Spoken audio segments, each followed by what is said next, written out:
welcome back to Booster Therapy and another episode of Commanding Presence. We have another deck tech to break down today, another commander deck, and this one hopefully is a fun one because I wanted to help all of you put your buy a box promos to use. So today we're going to break down Godzilla, King of Monsters, or Zalortha, Strength Incarnate, whatever you want to call it. We're going to go with Godzilla. And before we start breaking down how Godzilla works and how I built it, remember, you can always support Booster Therapy in a lot of easy ways. Be a subscriber, hit that thumbs up, sharing the video and hitting the notification bell so other people hear about us, learn about us, and you get updates whenever a new video is posted. And if you want to buy this deck or just review the deck list, there's a TCG Player affiliate link in the description below that will give you the full deck list. And if you want to purchase it, you're able to purchase it right there. So, like any deck tech, the first thing I like to cover is ramp. Ramp is a super essential part of any deck. Most of the time, you're going to want anywhere from 7 to 10 pieces of ramp, depending on how much land you're playing and how much your commander costs. This one has 9 that we're going to review here. So, 9 pieces of ramp, talking about Godzilla, King of Monsters. The first one is Birds of Paradise, a pretty standard ramp spell.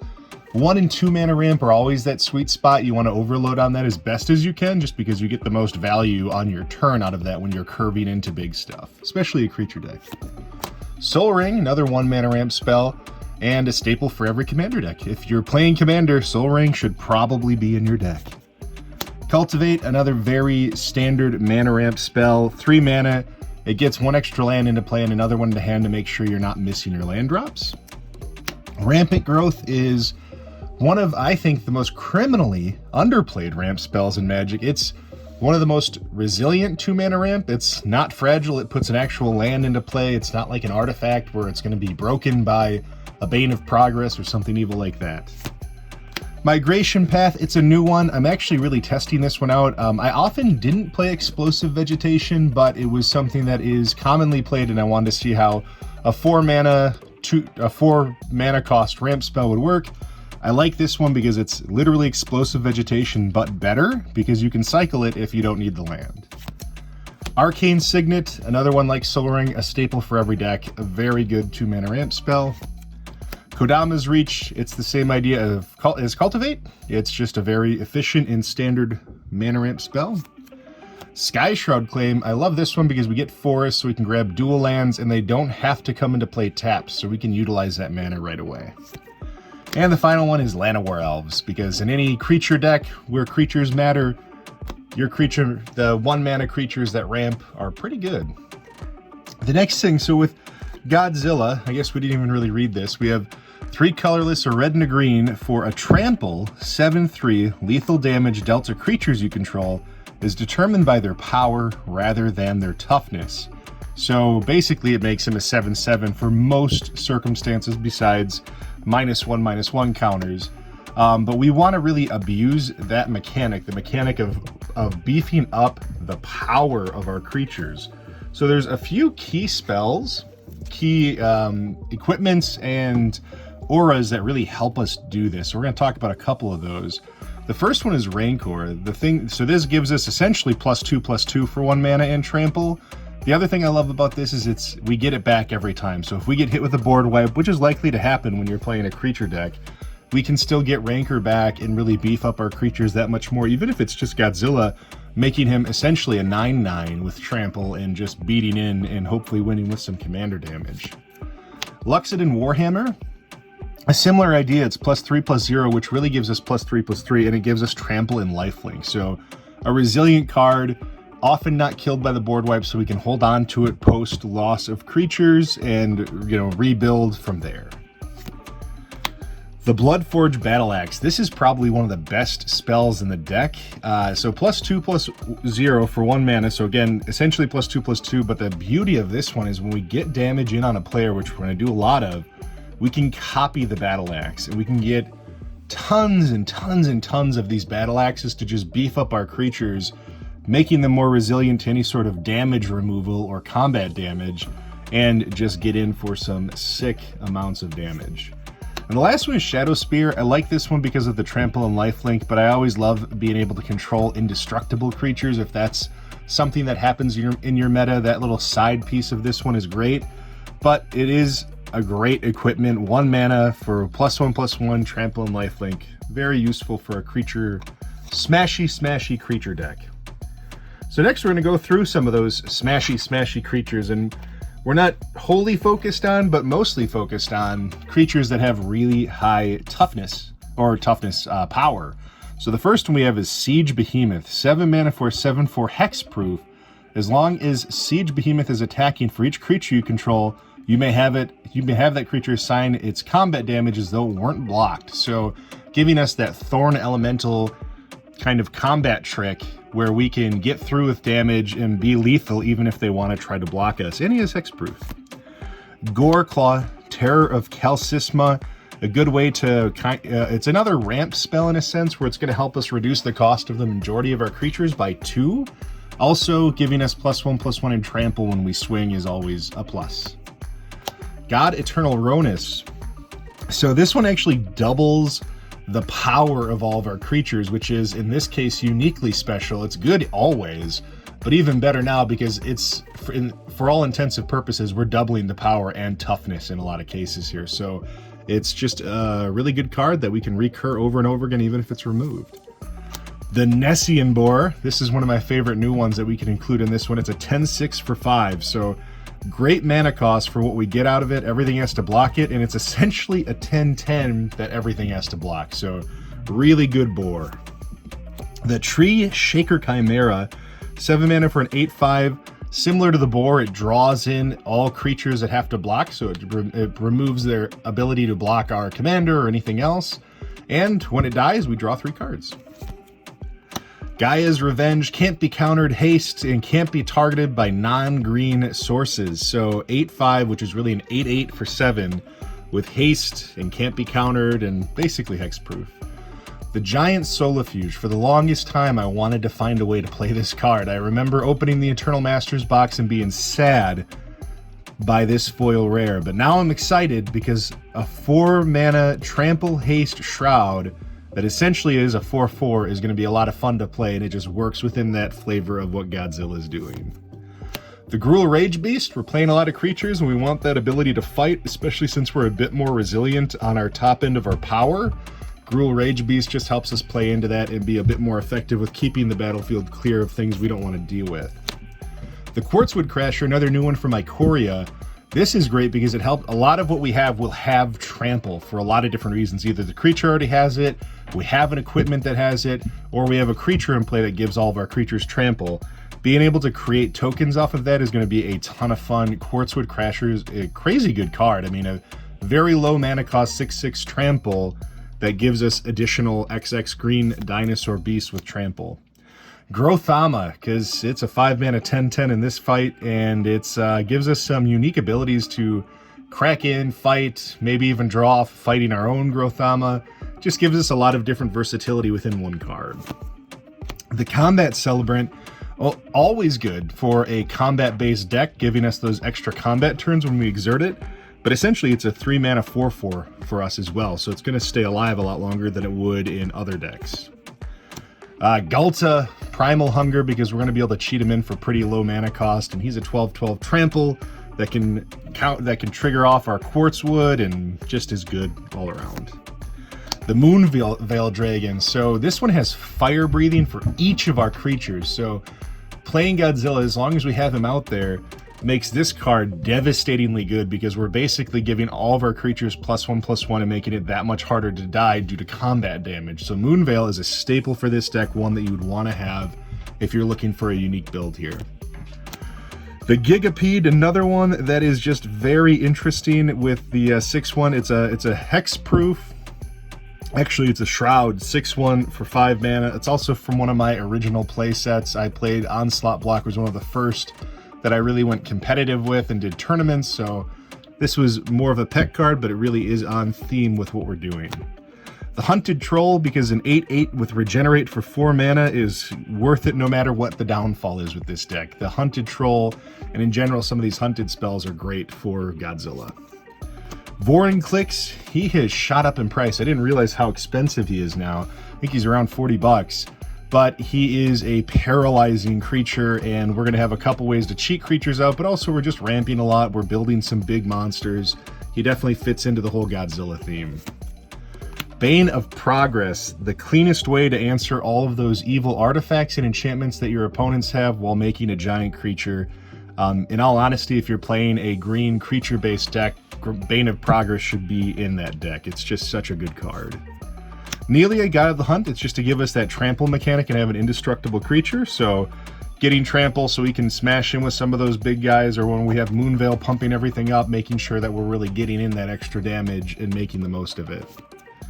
Elvish Piper, so we can cheat in our big creatures so we don't have to always find our way to ramping to it. It just gives us that instant speed ability play, so you have to be countering ability. You can't counter the creature spell because it's not being cast, so Elvish Piper, just a very useful card for us. The Prowling Serpapard, also a 4/4 for all intents and purposes for 3, but also not being able to counter our spells is super important. The Inferno Titan, it has fire breathing, so he makes himself stronger and is just a brutal boy when it comes to each combat phase bolting. The Pathbreaker Ibex, I love this card for combat-based decks, giving everything +X equal to the power, so in most cases, if at least you have Godzilla out, everything's getting +7, and trample until end of turn when it attacks, not when it ETBs, so it's a very powerful card. And of course, the Crater Hoof Behemoth, it's the ultimate finisher for any of your combat-based decks. If you don't have a Crater Hoof and you're playing a creature deck, it's not going to be as resilient as you would hope it would be, so I really highly recommend getting that boy in there. Next, we're going to go through some of our card advantage cards. So the first one is the new Vivian Monsters Advocate. Just the simple fact that we can look at the top card and cast creature spells from the top of our library is very useful. It also creates creatures, which is great, but we can kind of cascade off of our creatures. So the -2, which you can do right away, is when you cast your next creature spell this turn, search your library for a creature card with lesser converted mana cost, put it onto the battlefield, and shuffle your library. So it's even really better than Cascade. It's getting to tutor a creature onto the battlefield for its -2, and we are obviously a creature-based deck. Guardian Project, because it's, we're not really token focused that much, and we're playing lots of creatures, so just getting that card draw and digging through our deck for our answers is super important, and this card does that for us. The Great Henge, this doubles as kind of ramp, even though it's not always going to work that way because it doesn't come out right away. It's not an early ramp spell, but it ramps, gains life, puts 1/1 counters on our creatures, and it draws cards for us. Just a great card. Itali, the Primal Storm, another vicious creature. I mean, it's just a very awesome creature, but it gives us a unique level of card draw and card play from our opponent's libraries. Itali is a great card to give us a little bit of that advantage and play off of some of the evil spells our opponents are using. Worldly Tutor, getting us any of those answers. So if we have somebody who's filling up the board with Bosch and all of his wickedness, we can tutor up the Bane of Progress, put it on top, and, basically set them all the way back. I say that specifically because if you were at Command Fest and you were playing with me, I'm so sorry that I did that to you. I mean, it's part of how the deck's supposed to work, but I did feel guilty. So if you're watching this video, so sorry. Thank you for supporting the channel. Rishkar's Expertise, I love the fact that we're likely going to draw at least 7 cards off of this and then getting to play one for free. Rishkar's Expertise is a great spell for creature-based decks. And of course, the Beast Whisperer. Beast Whisperer is just a strong casting creature. It doesn't even have to resolve. We're going to draw cards, really keeping our hand full so we don't ever just kind of peter out a bit with our ability to keep up with our opponents. Next, we're going to talk about some of our haste mechanics. The first one is Perforos Bronze Blooded, so it's indestructible and it gives all of our creatures haste. It also lets us trick in some of our red creatures, so I don't think we have much for artifacts, but being able to get the Moonveil out there right away, getting Inferno Titan out if we need to bolt something out of the way. It's just a fun card that lets us cheat things in if we need to, but it's also a 7/6 indestructible that gives all of our creatures haste for 5 mana. Xenagos, a similar kind of idea. It's really a 5 mana 6/5 indestructible that is going to give one creature +X and haste every turn, so it's making sure that we're making the most of each combat step and not playing behind where we're going to inevitably let people hit us with board wipes as we're building our board state. Fires of Yavimaya, just a standard creatures have haste. A good little enchantment, reprinted recently, a pretty cheap card if you're looking for something budget friendly. The next thing we're going to look at is a bit of our removal and our protection spells, things that are non-creature based that just help us to stay in the game and in the match. The first one is Red Elemental Blast. I'm always a fan of playing at least this or Pyroblast, sometimes even both, in a deck that doesn't have other ways to control some of the evil blue spells that exist out there. So I usually at least play one. Red Elemental Blast is the one in this case. Lightning Greaves, so we can protect our Godzilla. We really need to keep him alive as best as we can. He's pretty cheap to cast ultimately when we're ramping as much as we are, but this is just one of those spells that keeps him on the board, really lets us take advantage of that lethal damage combat trick that he plays out to. Deflecting Swat. This is one of the new ones from Commander 2020. I love these free spells. I think they are great. The red one and the blue one happen to be some of the best ones, I think, in Magic right now.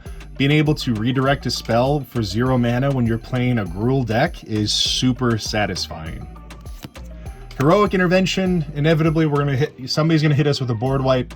This is our shot to protect our board state, give us hexproof, and hopefully have another turn to crack in and get rid of the opponents that are trying to do that.